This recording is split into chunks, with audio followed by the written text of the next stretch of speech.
ஆரோக்கிய சந்திப்பு.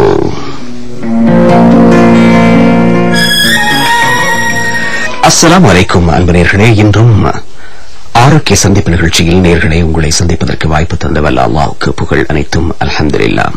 இன்றைய நிகழ்ச்சியில் நாம் எமது முஸ்லிம் சமூகத்தோடு தொடர்புடைய சில வைத்திய ஆலோசனைகளை வழங்குவதற்காக நாம் இன்றைய நிகழ்ச்சியை தயார் செய்திருக்கின்றோம். இன்றைய நிகழ்ச்சியில் எல்லோருக்கும் நன்கு பரிச்சயமான ஒரு நோய்தான், அதாவது குறிப்பாக முஸ்லிம்களுக்கு இன்றே பெயர் பெற்ற ஒரு நோய்தான் இந்த நீரிழிவு. அதே போன்று ஹார்ட் டிசீஸ், அதாவது இதய நோய்.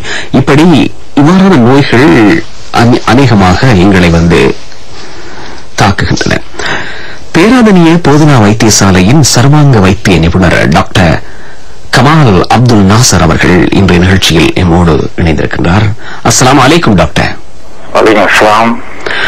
இன்றைய இந்த நிகழ்ச்சியில் நாம் டாக்டரிடம் மிகவும் பணிவாக வேண்டிக் கொள்வது என்னவென்றால், இந்த நீரிழிவு, ஹார்ட் டிசீஸ் இவ்வாறான, அதாவது முஸ்லிம்களுக்கு பரிச்சயமாக வரக்கூடிய இந்த நோய்கள் ஏன் வருகின்றது, இதற்கு என்ன காரணம், இதிலிருந்து எவ்வாறு நாம் விடுபட்டுக் கொள்ளலாம் என்பது பற்றி கூறுவீர்களா டாக்டர்?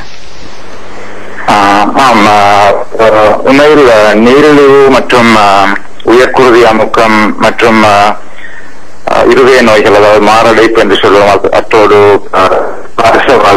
ஸ்ட்ரோக் என்று சொல்லுவோம், இவ்வாறான நோய்கள் இன்று முஸ்லிம் சமுதாயத்தில் மிகவும் கூடுதலாக காணப்படுகின்றது. முஸ்லிம் சமுதாயத்தில் மாத்திரமல்ல, எமது ஆசிய சமுதாயத்தில், அதாவது இந்தியா, பாகிஸ்தான், பங்களாதேஷ், இலங்கை போன்ற நாடுகளில் மற்ற நாடுகளை விட உண்மையில் கூடுதலாக காணப்படுகின்றது. இதற்கு காரணம், இந்த நாடுகளில் இந்த நோய்கள் ஏற்படுவதற்குரிய அந்த தன்மை கூட அந்த மற்ற ஐரோப்பிய நாடுகளை விட அந்த அந்த அந்த தன்மை இந்த நாடுகளில் கூட. எனவே நாம் எமது இயற்கையான வாழ்க்கை முறையிலிருந்து மாறிக்கொண்டு செல்லும் போது, அதாவது மேலைத்தேய வாழ்க்கை முறைகளை பின்பற்றும் போது எமது நோய்களின் தன்மை அதிகரித்துக் கொண்டு செல்கின்றது. அதாவது நாம் வேலை செய்வதை குறைக்கும் போது, எண்ணெய் வகைகளை கூடுதலாக சாப்பிடும் போது, காய்கறி வகைகளை, பல வகைகளை குறைவாக சாப்பிடும் போது இந்த நோய்களின் தன்மை அதிகரித்துக் கொண்டு செல்கின்றது. அதில் முக்கியமாக முஸ்லிம் மக்கள் மத்தியில் இந்த நோய்களின் தன்மை மிகவும் அதிகரித்துக் கொண்டு செல்கின்றது. காரணம் என்னவெனில், முஸ்லிம் மக்களின் சாப்பாட்டு முறை மிகவும் பிழையான முறையில் சென்று கொண்டிருக்கின்றது.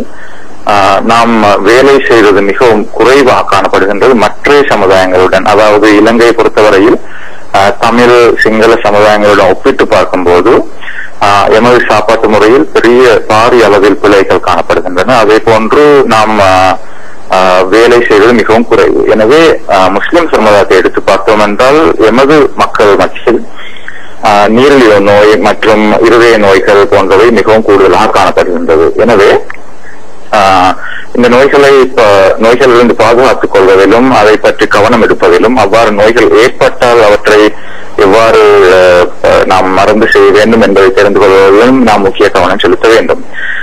முக்கியமாக நீரிழிவு நோய், இருதய நோய், மற்றது உயிர்குருதி அமுக்கம் போன்றவை ஏற்படுவதற்கு மிக முக்கியமான காரணங்களில் ஒன்றுதான் எமது உடற்பருமன் அதிகரிப்பது. உடற்பருமன் அதிகரிப்பது என்று சொல்லும் போது, அதாவது நாம் கொழுத்திருப்பது என்று சொல்வோம்.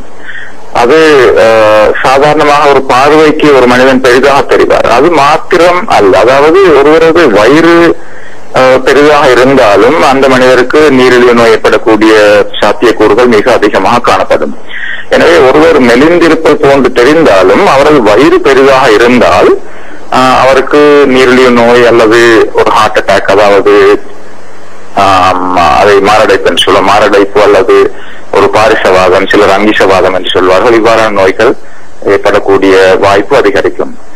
எனவே இதற்கான காரணம் உண்மையில் எமது வயிற்றின் பருமன் அதிகரிப்பது அல்ல உடற்பருமன் அதிகரிப்பதற்கு காரணம் நாம் கூடுதலாக சாப்பிடுவது, அதே நேரம் குறைவாக வேலை செய்வது. எனவே நாம் முஸ்லிம் மக்களை எடுத்துக்கொண்டோம் என்றால் மற்ற சமுதாயத்தினர் ஒப்பிட்டு பார்க்கும்போது எமது சாப்பாட்டு முறையில் அல்லது எமது உணவு முறைகளில் பாரிய பிழைகள் காணப்படுகின்றன. அதே நேரம் நாம் மிகவும் குறைவாகத்தான் வேலை செய்கின்றோம். எமது சாப்பாட்டு முறைகளை எடுத்துக்கொண்டோம் என்றால் எமக்கு அடிக்கடி வைபவங்கள் காணப்படும், கல்யாண வைபவங்கள் கூட, கந்தூரி வைபவங்கள் கூட. அவ்வாறான வைபவங்களில் நாம் சமைக்கும் விதங்கள் மிகவும் வித்தியாசமானது. நாம் கூடுதலாக எண்ணெய் வகைகளை பாவிப்போம், கூடுதலான இறைச்சி வகைகளை பாவிப்போம். குறைவாகவே மரக்கறி வகைகளை பாவிக்கின்றோம். அவ்வாறு மரக்கறி வகைகளை பாவித்தாலும் அவற்றை எண்ணெயில் பொரிக்கின்றோம். கூடுதலான எண்ணெய் வகைகளை பாவிக்கின்றோம். அதே நேரம் கூடுதலாக கொழுப்பு வகைகளை பாவிக்கின்றோம். கூடுதலாக தேங்காய் பாலை பாவிக்கின்றோம். மரக்கறி தான் சாப்பிட்டாலும் அதை எண்ணெயில் பொரித்துத்தான் சாப்பிடுகின்றோம். அதே நேரம் இறைச்சி வகையை சாப்பிட்டால் கூட அதை பொரித்துத்தான் சாப்பிடுகின்றோம். அவ்வாறு பல விதத்திலும் நாம் பிள்ளையான உணவு வகைகளை பாவித்துக் கொண்டிருக்கின்றோம். அதே நேரம் எந்த வைபவத்தை எடுத்தாலும் நமக்கு இனிப்பு வகைகளும் பிஸ்கட் வகைகளும் கேக் வகைகளும் பாவித்துக் கொண்டே இருக்கின்றோம். ஒரு உபசாரத்துக்கும் எந்த பிரச்சனை எந்த தேவைக்கும் நாம் சிறிய உபசாரத்துக்கும் நாங்கள் இவ்வாறான வகைகளை பாவித்துக் கொண்டிருக்கின்றோம். அதே நேரம் நாம் அடிக்கடி பாவிக்கும் இன்னொரு பிரச்சனை தான் ஒரு ஷார்ட் ஈட்ஸ் வகைகள், அதாவது கட்லெட்ஸ் ரோல்ஸ் எனப்படும் ஷார்ட் ஈட்ஸ் வகைகளை பாவித்துக் கொண்டிருக்கின்றோம். இவ்வாறான இந்த ஷார்ட் ஈட்ஸ் வகைகளை பாவிப்பதன் மூலமும் எமது உடம்புக்கு பெருமளவு எண்ணெய் வகைகளும் உடம்பின் பருமன் அதிகரிப்பதற்கும் காரணமாக இருக்கின்றது. அதாவது ஒரு ஷார்ட் ஈட்ஸ் என்பது மிக பெருமளவு சக்தியை உடம்புக்கு கொடுக்கக்கூடியது. நாம் உதாரணத்துக்கு எடுத்தோம் என்றால் ஒரு சைனீஸ் ரோல்ஸ், நாம் சாதாரணமாக சாப்பிடக்கூடிய ஒரு ரோல்ஸை எடுத்தோம் என்றால் அதில் காணப்படும் சக்தியின் அளவு ஒரு அரை பிங்கான் சோற்றின் அளவை விட கூடியது. எனவே நாம் சாப்பிடும் போது ஒரு ரோல்ஸை சாப்பிட மாட்டோம், ஒரு 2 அல்லது 3 ரோல்ஸை சாப்பிடுவோம். எனவே ஒரு 3 ரோல்ஸை சாப்பிட்டோம் என்றால் 1.5 பிங்கான் சோற்றை சாப்பிட்டது போன்ற. எனவே ஒரு ரோல்ஸை சாப்பிட்டோம் என்றால் அந்த சக்தி எமது உடம்பிலிருந்து வெளியே செல்ல வேண்டும் என்றால் சுமார் 45 நிமிட நேரம் நாங்கள் நடக்க வேண்டும். அவ்வாறு நடந்தால் தான் அந்த சக்தி உடம்பிலிருந்து வெளியாகும். அவ்வாறு நாங்கள் நடக்காவிட்டால் அல்லது அதற்குரிய வேலையை செய்யாவிட்டால் அந்த ரோல்ஸை அல்லது அந்த சாப்பாட்டை சாப்பிட்ட பின்னர் அந்த சக்தி உடம்பில் தேங்கிய பின்னர் எமது உடம்பில் அது கொழுப்பாக சேமிக்கப்படும். அவ்வாறு சேமிக்கப்பட்டால் அது உண்மையில் வயிற்றில் தான் பொதுவாக சேமிக்கப்படுகின்றது. எனவே எமது வயிற்றின் பருமன் அதிகரிக்கும்.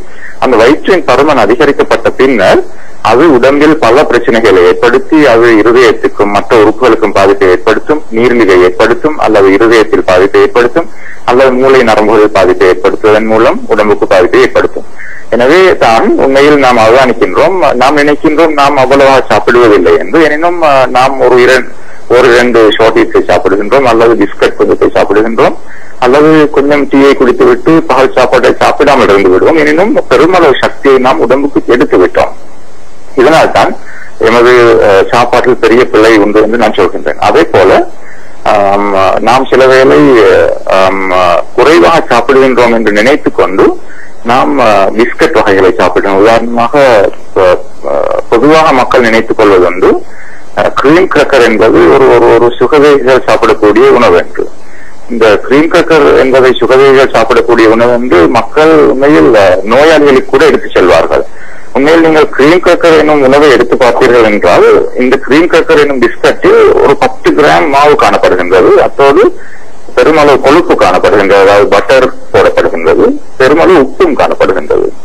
எனவே இந்த பிஸ்கட்டை ஒப்பிட்டு பார்த்தீர்கள் என்றால் இந்த 10 கிராம் மாவினால் நீங்கள் ஒரு இடியப்பத்தை செய்தால் ஒரு பெரிய இடியப்பத்தை செய்யலாம். அல்லது இதனால் ஒரு பான் துண்டை செய்தீர்கள் என்றால் சுமார் ஒரு அங்குலம் தடிப்பமான ஒரு பான் துண்டை செய்யலாம். எனவே 2 பிஸ்கட்டை சாப்பிட்டால் பெரிய பான் துண்டு 2 சாப்பிட்டது போன்றாகும். எனவே ஒரு 3 பிஸ்கட்டை சாப்பிட்டால் உங்களது காலை சாப்பாட்டுக்கு போதுமானது.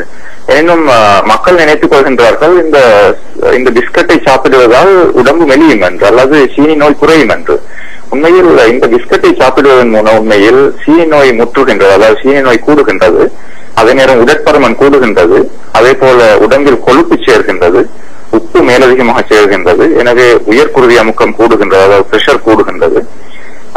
அதே நேரம் உங்களை